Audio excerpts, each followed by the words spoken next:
On this first Saturday of spring, we're outside celebrating the season of rebirth, renewal, and growth here at the Hope Gardens. I'm Theodore Henry, so sit back, relax, and enjoy this new edition of Jamaica Magazine.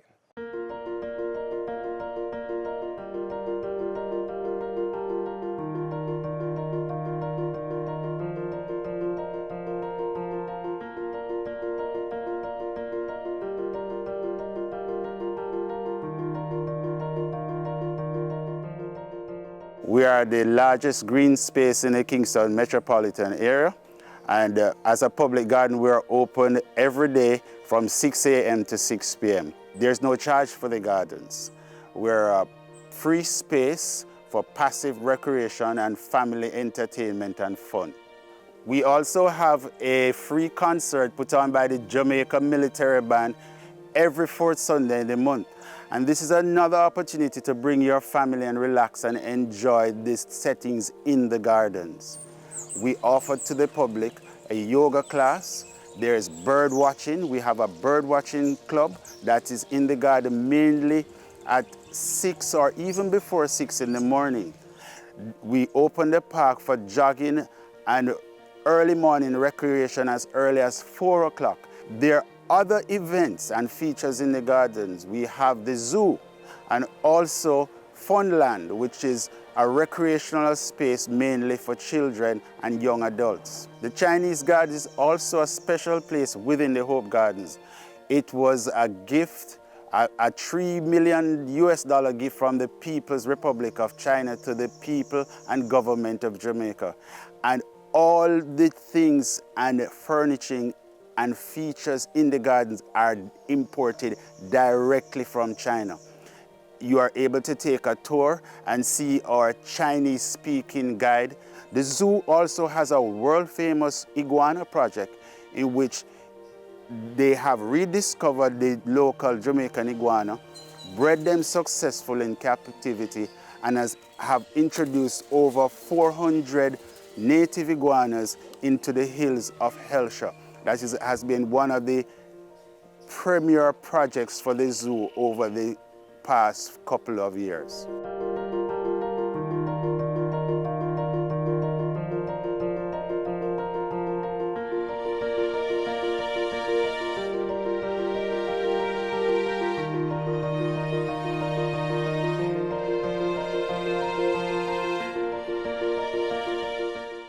We couldn't be outside and not talk about nourishment for the body. Like these mangoes. I mean, they're not quite ready yet, but just imagine when they're at that perfect point of ripeness and the aroma, you can smell it from far away.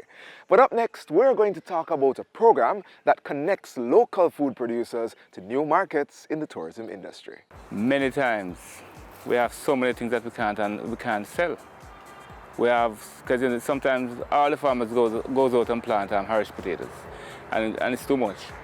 So what we do is just use the phone, same place in the field, get to them, and they try everything, and know before them, we only have spoilage.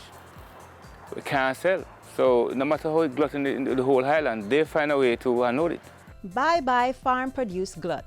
Alex is here to move farmers' produce onto the plates of visitors to our shores.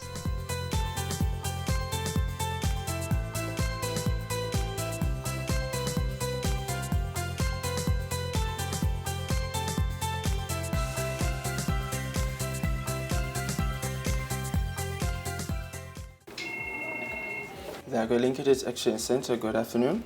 It's not my... Hi, good afternoon, Mr. Wilson. What are you doing? Okay. So what do you have reaping now? We have a portion of corn ready, you know. Is that sweet corn? Okay, sir. Let me just add that to the database for you.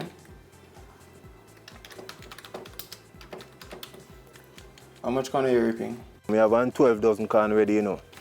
What's the selling price? 120 per dozen? So you can look the buyer for me anytime you're ready. You hear, boss? Another problem, Mr. Willis. I'll post the information for you, and once the market is available, I'll give you a call and let you know. Mr. Willis, thanks for calling. As easy as that, farmers are reaping economic benefits through tourism. The Agri Linkages Exchange is an electronic platform where buyers and sellers of agricultural produce meet. Currently, there are agro-brokers who manage the platform. They operate from the Rural Agricultural Development Authority, RADA, St. Andrew office. It's a collaboration between the Ministries of Tourism and Industry, Commerce, Agriculture and Fisheries. The center has raked in more than $50 million in sales for approximately 400 farmers across the country. This program is dedicated specifically to the farmers, and what we were trying to solve was the fact that a number of our hotel, especially our hotel purchasing personnel, had difficulty getting produce that was in season, out of season, or even where they were located. So you'll find that particular fruits that will be in abundance in the eastern end of the island never ever gets to the west, and vice versa. For example, mangoes. Mangoes are very abundant in the east, and again the west would love to have some of the fruits that we have in abundance at one place. So the Agri Linkages exchange platforms would have been a link to ensure that both buyers and sellers meet. At this point, we have 55 hotels on it. We have 7 agro-processors. We have about 5 retail operators, but the retail are really large personnel. And each day is another day in which persons are added. I was at a production and marketing meeting in my community where we were discussing glutton, where we can unload our produce. So one of the RADA extension officer recommended us to Alex. I just get my phone, get registered, and that's it. Since Alex, we have more in demand than supply. It's been so good for us, trust me. There are farmers who might not be technologically savvy to actually go on the system themselves, so they'll call into the center and ask, and these agro-brokers will be able to put them on the system. On a daily basis, I would say we get from maybe 20 calls per day or so from farmers. A lot of the calls that we do get, surprisingly, are farmers who are new to agriculture. They are curious about what Alex is about. Persons are now realizing that technology, agriculture, and production can all mix. We supply and deliver produce, fruits, vegetables to hotels and restaurants. It's about 10 hotels that we supply on a weekly basis. Hotels that we supply, it's from small to large hotels. We found out about the Alex Center through a farmer. It is a very good initiative. On a daily basis, we probably make contact with 20-30 buyers on behalf of our farmers, and they themselves, the buyers do call the center. Buyers request varied amount of quantity per produce depending on what the usage is. If it's for agro-processing or export, the volumes will range from as small as a small agro-processor may need 80 pounds of sorrel or 100 pounds, 200 pounds, 300 pounds, but then you have an exporter who will need 10,000 pounds of sweet potato, 15,000 pounds of pumpkin, 20,000 pounds of other produce. So the volumes vary depending on the usage. We walk with the farmers and we stay with them until the transaction is completed, until they're paid, until the goods are delivered. Our hotels are interested in buying local produce. There's really no substitute for the produce that we actually produce here. If you were to import any of our grown provision, it wouldn't taste the same. And therefore, there's really no incentive for the hotels to be purchasing overseas. What we have not had from our local industry is exactly where it is and in what quantities. And Alex has been able to solve that mischief somewhat. It's simple, man. Just get the phone or come down to the RADA where the office is, register with Alex, and that's it.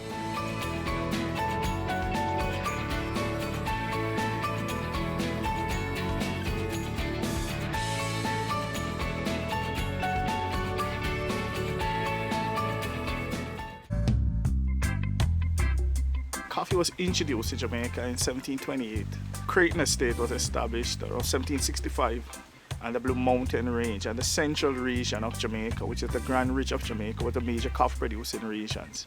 Currently, we are fully certified under the Rainforest Alliance, and we are the very first entity in the Caribbean region to attain that certification. Now, the Blue Mountain Range of Jamaica is a microclimate of the island and has provided the perfect conditions for growing the Arabica coffee. A typical day in the Blue Mountain, the most sunlight is in the mornings from about 11:32 to 4 p.m. You know, this is the weather that we experience. This is a norm in the Blue Mountain. It's nothing unusual, you know, for the range to be covered with mist. And after sunset, the temperature basically goes below 20 degrees Celsius. So those are the perfect ingredients to develop high quality coffee. You know, the culture here is rich. We're an extremely creative, you know, set of people. In Jamaica, there's everything. If you're a nature lover, we have it. If you like the wetlands, we have it. You know, great coffee, you know, great food. You know, God has been good to us. You know, the God has been good to us. The universe has been good to us, you know, as a country. You know, and this rock, I love it, man. I love it.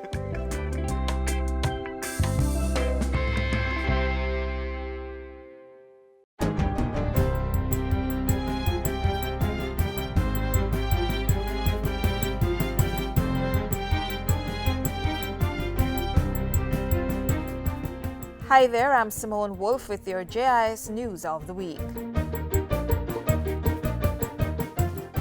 Prime Minister Andrew Holness made his budget presentation this week and announced reduced mortgage rates and higher loan ceilings for National Housing Trust NHT contributors. This will cost the NHT $1.2 billion, and some of that will be offset by a policy change, which would see the NHT transferring to income unclaimed contributors' refund that remain with the trust for 10 years after the refund comes due.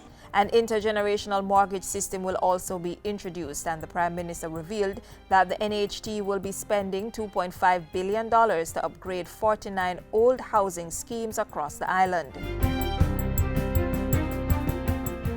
In the meantime, government will be introducing the Greater Infrastructure Development Program to significantly improve aspects of Jamaica's transportation network.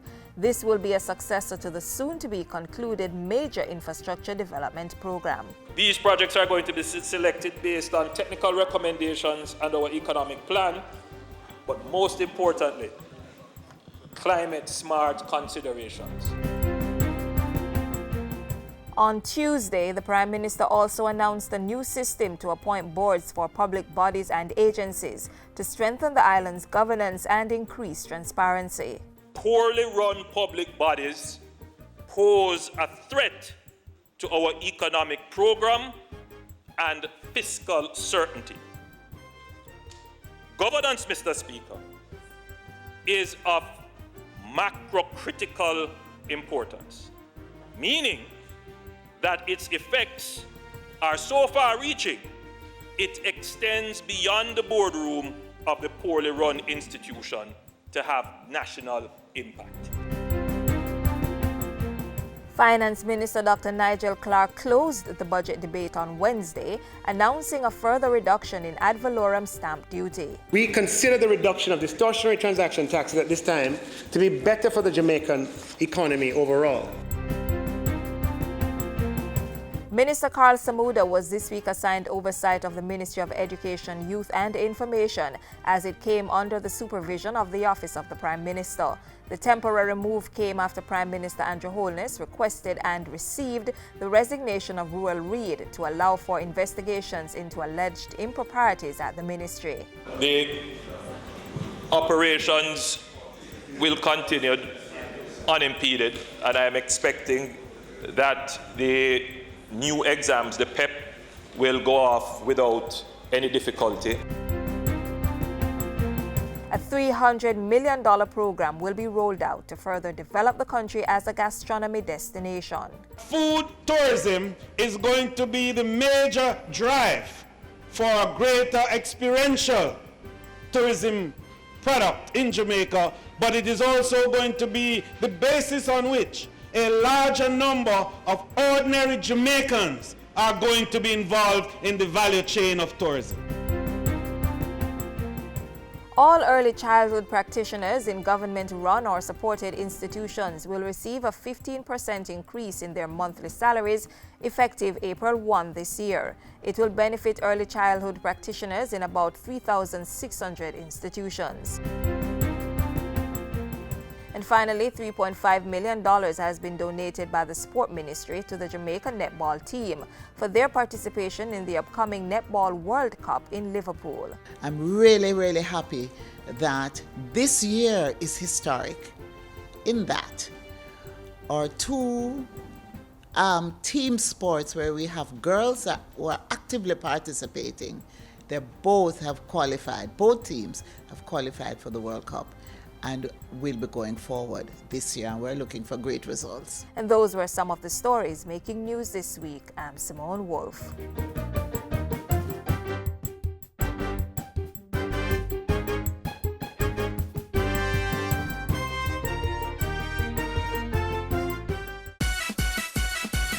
More life.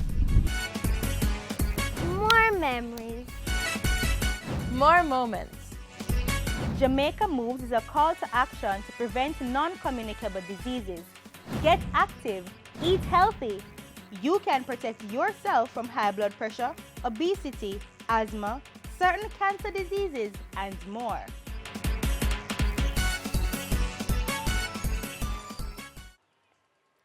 Along with exercise, quality moments in the great outdoors goes a long way in sustaining the body. Spending time outdoors has been proven to reduce stress, lower blood pressure, and decrease your risk of cardiac arrest. And in addition to all of that, you get to feast your eyes on beauties like these. Look, do you see it? Can you tell which bird this is? There are over 300 species of hummingbirds in the world, and Jamaica has 4 types. Our national bird, the doctor bird, is one of those 4, and it's endemic to the island. That means it's only found right here in Jamaica.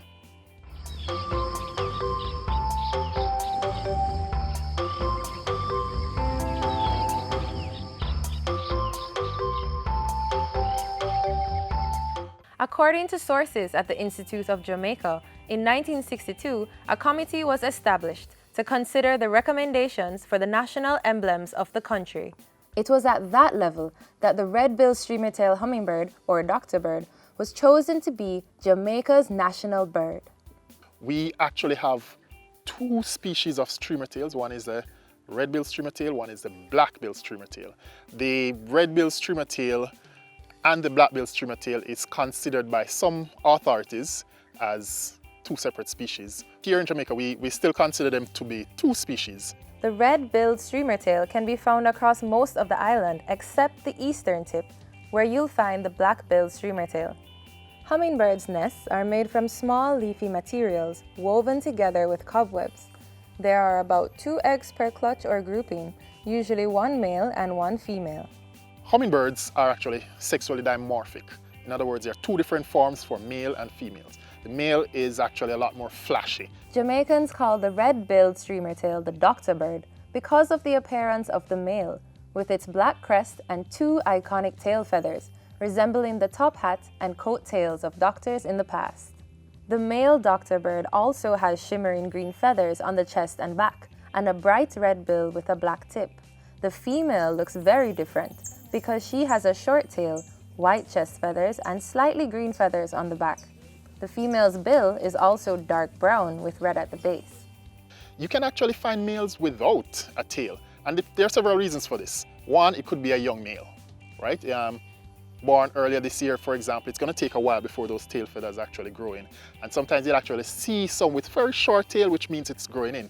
Another reason they might lack a tail is that they might have molted it. That is, they change their feathers. After the feathers get worn out, they actually drop them and a new set of feathers actually grows in. Sometimes you'll find a male with 1 tail feather. It lost it for one reason or the other. You know, it broke off. They could be fighting with each other and actually lost a tail feather.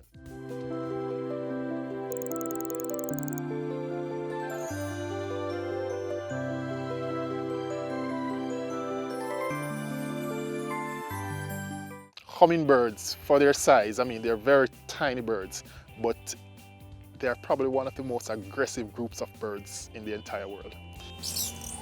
The reason for this aggressive behavior is because of food scarcity. They have a group of flowers which they'll visit throughout the day because it takes some time for the nectar to replenish.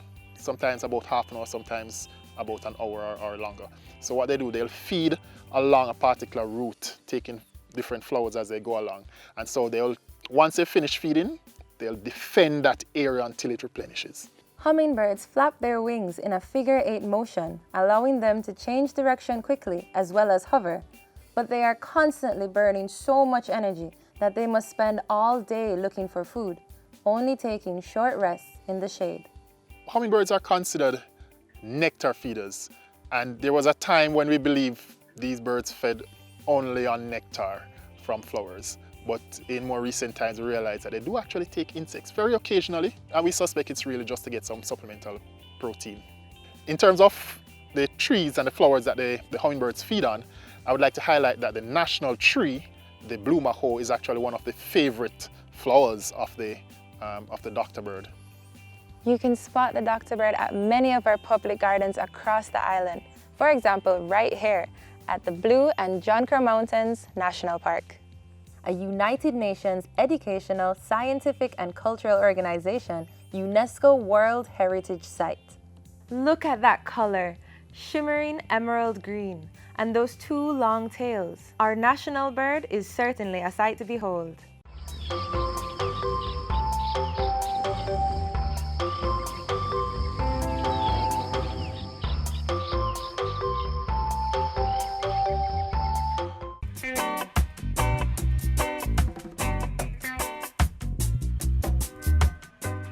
You know, it's no coincidence that you find me under this beautiful shady tree on this wonderful spring day. Shady trees provide shelter from the harsh rays of the sun for both animals and people. And under a shady tree is where you find the coolest breeze. Under a shady tree is the perfect place to bust a nap.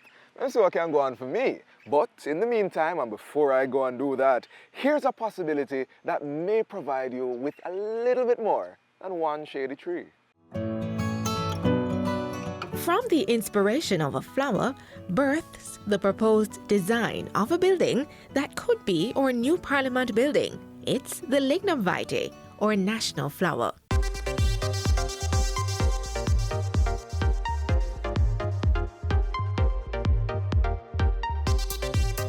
The national flower symbol is very, very important then for us, and it's the basis of our whole design.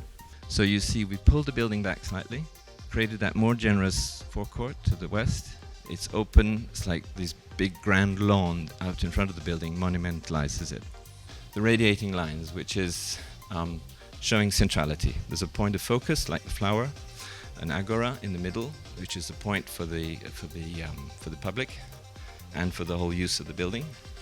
And these radiating lines are reinforced by the palm trees along the pathways. We've developed a water feature north to south to represent the Jamaican landscape, but additionally we've created a sort of an amphitheater here to the east, which helps to provide a forum for people to see events.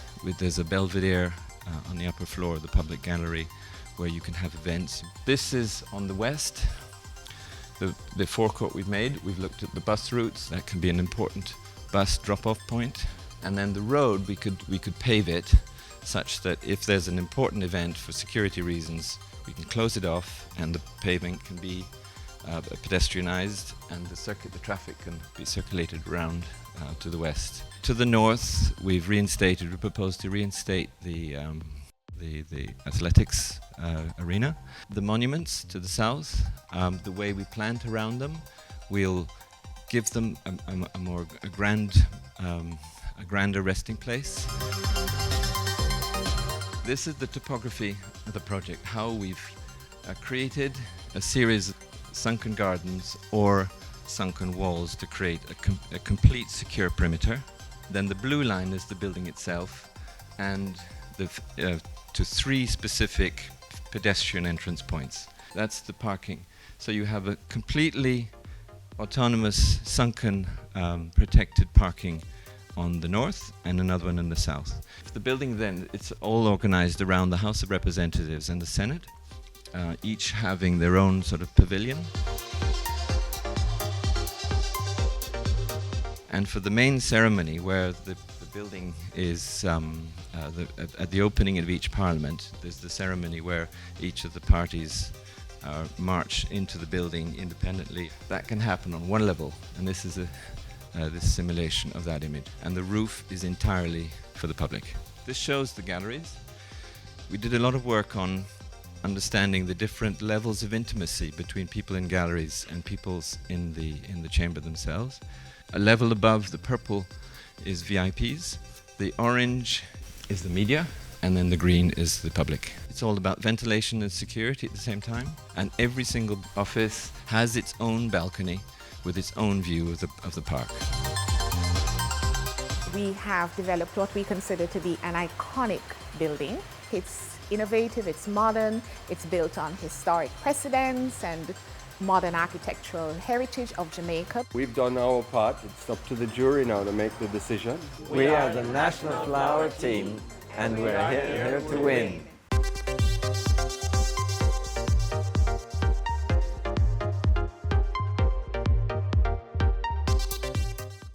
Hey there. So, did you know that plastic bags were introduced to supermarkets in 1977? The production of plastic bags are toxic to the environment, as the process involves the use of petroleum, natural gas, and other chemicals. 160,000 plastic bags are used globally every second, and 5 trillion are produced yearly. Side by side, they can encircle the world 7 times. Plastic degrades after 700 years and will only fully degrade in 1,000. This means that all the plastic that has ever been produced has not degraded. It remains toxic even after it breaks down. 13 million metric tons of plastic end up in the ocean every year, and at least 800 species worldwide are affected by marine debris, of which 80% is plastic and is mistaken for food by turtles, fish, and other marine life. Research has shown that fish caught for human consumption contain plastic nanoparticles. An average family will use 60 plastic bags on 4 visits to the supermarket, and only 1 to 3% are recycled worldwide. Play your part in advancing your welfare and that of the earth. Support the ban on plastic. Reduce, reuse, recycle, and get eco-friendly bags for you and your 1877.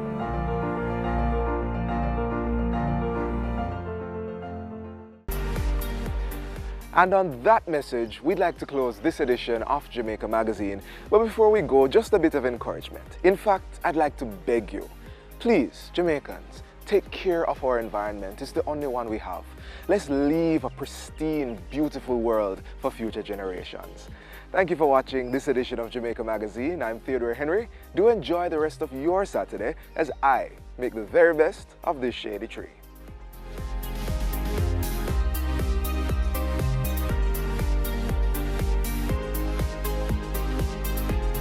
This has been a production of the Jamaica Information Service, the voice of Jamaica.